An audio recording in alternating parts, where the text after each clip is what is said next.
Howdy guys, my name's Gabe. These are going to be my notes, and I'm going to be talking to you about eliminating the cost of parking at Texas A&M. Now, each year, students fight for parking spots at Texas A&M on campus. This goes over seniority, so it's usually going to be the seniors that get to go first, then it goes juniors, and then it goes sophomores, and then finally the freshmen. Usually, freshmen are living on campus, so they kind of just don't really worry about it. But the seniors, juniors, sometimes sophomores, they're always in a rush to get their parking spots or parking lots, parking garages, and they end up just throwing their money at Texas A&M, not really focusing on how much these permits and passes really are.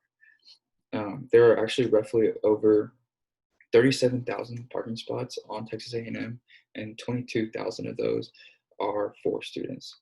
This comes from Texas A&M Parking Facts and Figures, their online transport service. Now, these students pay those prices, which are pretty pricey. But with the right methods, I think that we could eliminate fully all the parking and all the permits that need to be paid. I would say my credibility was when I first came here last semester. I actually tried to buy one, but I saw the prices and I was just blown away. I was like, I'm not going to pay that much just to park on campus every now and then. It'd be more convenient for me, but I don't think I'd use it that much.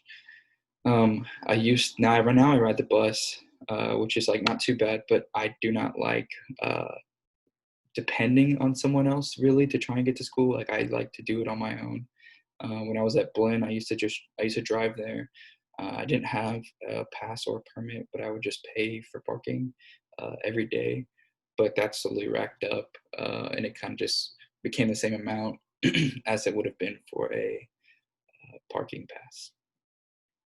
But I'm going to kind of explain to you what goes down behind the scenes, why we pay so much for parking,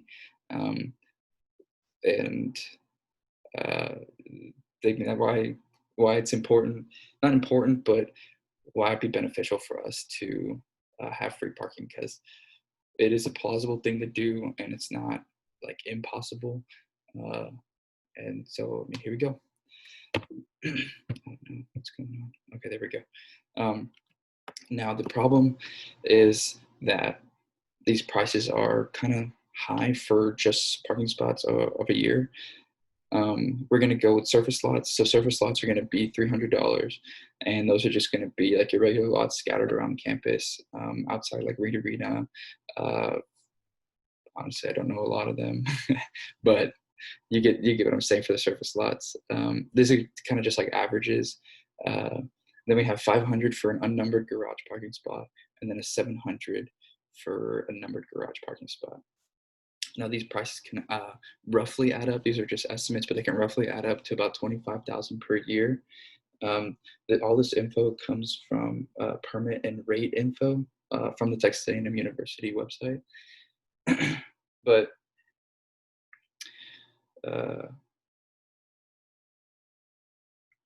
these are pretty pricey, and if you go online and you look up pretty much a frequently asked questions for parking, one of the questions will be, why do I have to pay for parking? And Texas A&M gives you an answer, but it's not really, I don't know, you don't know if it's really truthful, but what they say is that it's going to be for operations, for maintenance, and kind of the debt of the operations. So Texas A&M has to pull money from somewhere, and then they're going to put it into building that garage or that lot. Now, once that lot's built, they have to reimburse themselves. So that's why they charge so much for parking. Brings me to my next one. So for a parking garage to be built, it's going to be $15,000 to $25,000 per space for each space in the garage. So however many spaces that are in the garage, it's going to be multiplied, and then it's going to be multiplied by 15,000 to 25,000. I guess it's going to probably be how wide and how big the garage is in square feet. And the same thing for parking or for service lots.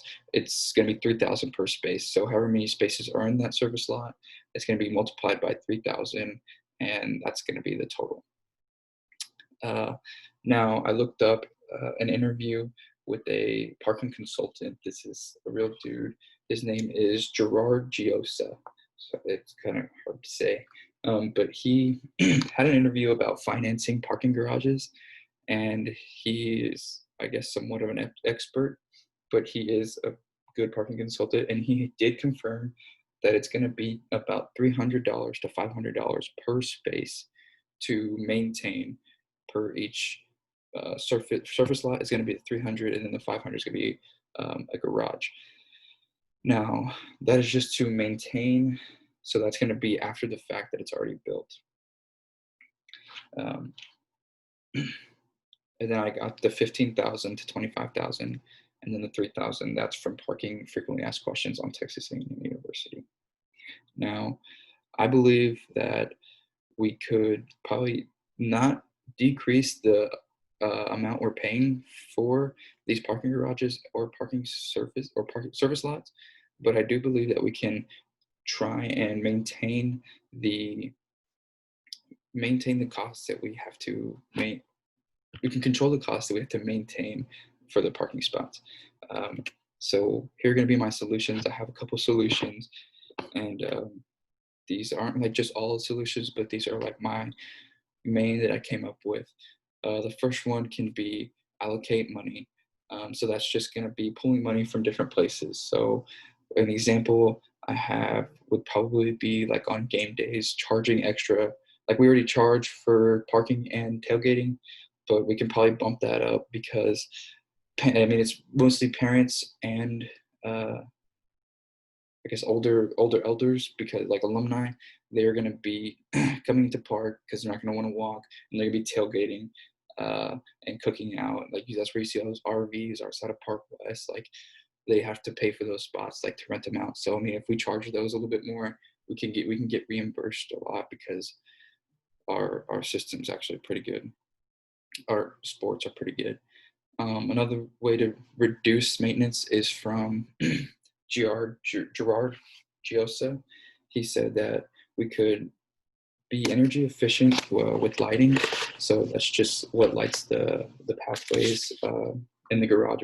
We can have energy efficient light bulbs. We could have photoelectric cells on a roof, which are basically solar panels that can charge those. And then we could also have predictive and preventive measures. So this is from how to permanently reduce maintenance. That was an article that I looked up, and they said preventive and predictive measures to maintain these like foreseeable actions that could actually like happen. So foreseeable costs that can happen in the future for a surface lot or the garage. So this could kind of be like the garage collapsing just because of it being too old, I guess. I mean, like it's stuff like that. And then for surface lot, it'd be like potholes and anything like that. But to kind of wrap up and come together, these are my solutions for how we can kind of cut the rate, eliminate the cost for parking permits, and have everybody park on free. Because I mean, in the end, we kind of do deserve free parking because we do pay a certain amount of rate to go here already to go to classes. So charging us for more for parking, like when we can find different solutions, like there are multiple methods of allocating money, reducing maintenance, preventive and predictive measures to maintain maintenance. Like there's a lot of things that we can think of when we're doing this. So those are everything that I would like to see happen at Texas A&M. Thank you. And then these are my works cited.